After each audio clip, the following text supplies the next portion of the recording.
Hey guys, so these women are encountering how they found out that their husbands are cheating on them. It's a very, very emotional story. So I advise that you get your handkerchief and keep it beside you so you can dab your eyes if you need to cry. However, thank you for stopping by to watch my video. Let's listen to what they have to say, how they find. Some of them didn't even know there was no trace. The men were living their normal lives, but they were still cheating. So let's hear their side of the story. Wow. I come to find out that he's a scaffolder, that everybody knows him. He's just a really friendly guy and just a good guy to be around. I really, really fell in love with him at the time. We moved in together, and within a year, I was pregnant, and in 2008, we had our first son. He was followed by a daughter in 2010, and he was a good dad, a hands on dad.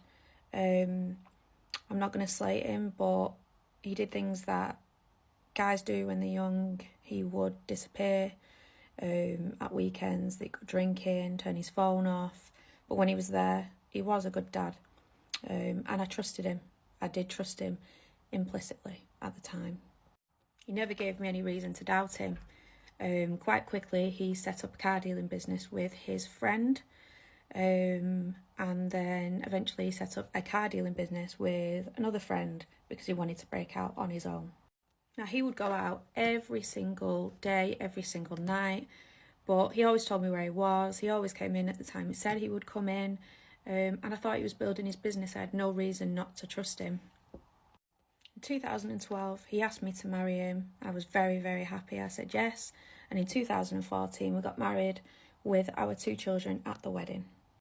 Again, I trusted him. He never gave me any reason not to trust him, apart from an incident maybe in 2015 where where you're borrowing someone's phone, and I was like, my phone wasn't available at the time, and I said, can I just, I think it was check the weather or something like that, and I was looking at his phone, and a message popped up, maybe off of his mum, and I looked at it, and I'd said a question as, why did your mum want this, or whatever it was, and he grabbed the phone, he went as white as a sheet, and he ran downstairs, and he shut the living room door, and I was banging on the door saying, are you cheating? What's going on?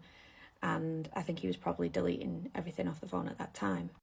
He came out and he said it was because he was arranging a surprise for me, and he didn't want me to see. Now, for whatever reason, maybe I had 2 children, we were newly married, I was young and I wanted to believe him. We moved on, and as far as I was concerned, he was trying to build his business. Again, he would come in when he said he would at night, even though he was working every night, maybe till 12, but he said that he was doing paperwork. People still want to come and see cars later on at night after they finish work, and I genuinely believe that he was working for the good of his family. In 2016, he seemed to have gone a little bit more depressed and just wasn't himself, but he had no history of mental health issues, never threatened to do anything. He just seemed a little bit down, and when I asked him why, he said that the business just wasn't doing as well as he thought it would. However, he would catch up. We come to July 2016, and it is my daughter's 6th birthday. So a few days before the birthday, we had had an argument again about him going out drinking and not being available on the phone at that time. And I was just wondering what was going on, so we had a huge argument about it. On the Friday, it was my daughter's birthday. We argued again, and he ended up staying out the night. I thought he was at his friend's. On the Saturday, I'd still not heard from him. I was very annoyed because he'd not seen my daughter on her 6th birthday. And it came to bath time on the Saturday night. His friend messaged me and asked, have you heard from him? Now, he was never, ever off his phone, ever. So I checked the WhatsApp, and this was about 8 o'clock at night, and I last saw that he'd been on his phone at 10 a.m. that morning. That instantly rang alarm bells, and I don't know why. I just felt like he'd done something, and I just knew where he would have done it. I instantly got the kids out of the bath, and I told them to get in the car, and we drove straight to his garage where he sold cars. On the way, I called his business partner, and his business partner instantly said, please don't go on your own. Pick up his girlfriend at the time and take her with you. So I went and I picked her up and she came with me.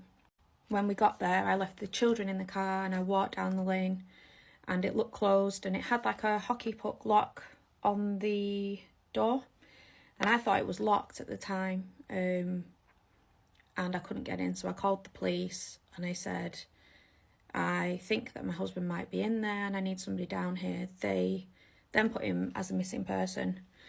When you call the police, they basically tier them as what kind of missing person they are, whether they need immediate attention or whether they're high risk, low risk. They put him as a middle risk because I did say that he had been struggling with work. They advised me to go home and wait for a police officer to come. So I went home with the two children and I waited. A police officer came and he took a statement and he asked me, could he have any other women on the go? Could he be anywhere that you don't know about? And I said, absolutely not. There is no way. He loves his family. He adores me and he would never do that to us. The police officer left and he was calling round his friends at the time. And I tried to just go to sleep, hoping that maybe he just disappeared for a bit, maybe he needed some time for himself. And yeah, I just tried to sleep as best I could, and hopefully wait for better news. At about 2 a.m, my phone rang and it was a private number and I answered it and it was a woman. And she asked me for my husband's best friend's phone number. And I said, why do you want it? And she said, I just need it, please. Can I have it? And I said, who are you? And she wouldn't say a name. And I just said, have you been seeing my husband? And she said, yes. And I said, how long has it been going on? And she said, 2 years. And I said, did you know about me and my children? And she said, yes. So he had been seeing her for 2 years. This began 2 months before we got married. I was absolutely devastated. I called my friend. I called my mum. Both my mum and my friend come round. Thankfully they did, because about half an hour after they both walked through the door, I got the phone call from his friend, his best friend, who said that unfortunately he had been found dead in his car dealing unit. I think I screamed and made a sound that I didn't think the human body was probably capable of making. My whole world had fallen apart in the space of an hour. I then had the policeman who dealt with the missing person case come back, and he told me that how he'd been found, and that his best friend and his friends knew about this other woman. The reason that they knew about this other woman is because his best friend was also seeing her before my husband was seeing her, and that's how my husband met her. His best friend was also my best friend's boyfriend. I then, at the age of 29, had to deal with 2 children who had just lost their dad. I had to deal with a funeral. I'd never dealt with anything like that before. And obviously your friends rally around you, and that's what they did, particularly my best friend, who again was his best friend, the guy who'd found him, his girlfriend. She was with me when we went to say goodbye. I was very scared to say goodbye to him. I was scared of what he would look like, and obviously I'd never seen anything like that before, and it took me maybe a week and a half to go, but I eventually went and I asked her to come with me, and as I saw him I dropped to the floor crying. She was the first one who, she went over and she kissed him and she hugged him, and at the time I thought it was because she was his friend too. They used to play poker every Thursday in the pub, and I used to laugh saying my best friend is going on a date with him, and that he was taking her out on a date. And yeah, she got to say goodbye. She hugged him, kissed him, and then I came over and I hugged him and I kissed him and got to say goodbye. I'm going to have to go into a part 2 of how I found out about the rest of them and was hit with the worst betrayal that you could ever imagine. Buckle up. So it was in December, and my husband was the music director at his church, where his father was also the pastor. He was at the church doing rehearsal for the Christmas musical, and I was at home.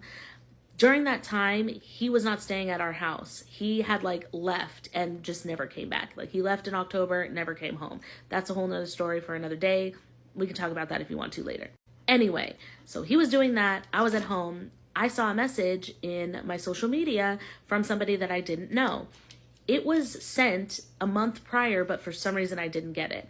So I finally saw it. It said something to the effect of, please tell your husband to stop harassing us. And I was like, what the hell is this about? I don't understand. So I asked this person, what are you talking about? They tell me everything. You know, my husband's been harassing them and their friend, and my husband also has a boyfriend. Proceed to give me all the information as well as video of my husband and his boyfriend. So then I start calling all my friends and telling them he's cheating on me. That's what it is, aside from, his abuse. But I digress. I'm like, he's cheating on me, blah, blah, blah. One of my friends comes over and is like, it's okay, girl, I got you. Then I go down to the church and confront him. I'm his wife. I walked into one of my properties because I haven't heard from my ex-husband since he left that day. We have different properties everywhere, so I went to one of our properties and I found him there with like another girl.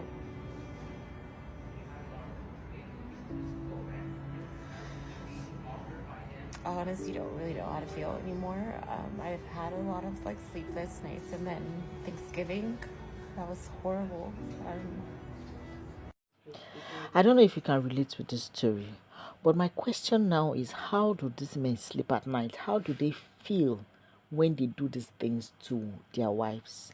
Imagine how some of them are broken. This is an offense that most women do not come back from. They are hurt because of the sacrifices they have given in the marriage, all the effort they have put into the marriage, and the one person that should be their go-to person, the one person that should be their anchor person has disappointed them so badly. So what do you think about this video? I would love to hear from you. Also, please kindly click on the subscribe button and follow me for more interesting stories. See you later. Bye.